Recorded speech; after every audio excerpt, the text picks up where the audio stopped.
Generation Z refers to the demographic group born roughly between 1997 and 2012, though exact years can vary slightly depending on the source. Quick facts about General Z: they come after millennials and before Generation Alpha. Most members of General Z are currently in their teens to mid-20s. They are the first generation to grow up entirely in the digital age, with smartphones, social media, and internet access being normal from a young age. They are known for being tech-savvy, socially aware, and diverse. Global events that shaped them include the COVID-19 pandemic, economic shifts, climate change activism, and movements like Black Lives Matter. Characteristics often associated with General Z: 1. Digital natives, very comfortable with technology, social media, and online life. 2. Diversity and inclusion, tend to be more open to different cultures, identities, and social issues.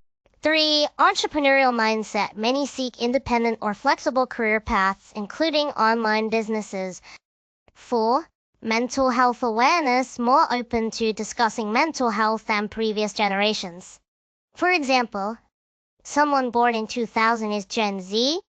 A 10-year-old born in 2014 is likely part of Generation Alpha, the next group after Gen Z. I suggest you visit the YouTube channel called BELABELA TV for more and some advice, especially for those from East Africa, basically Rwanda and Burundi.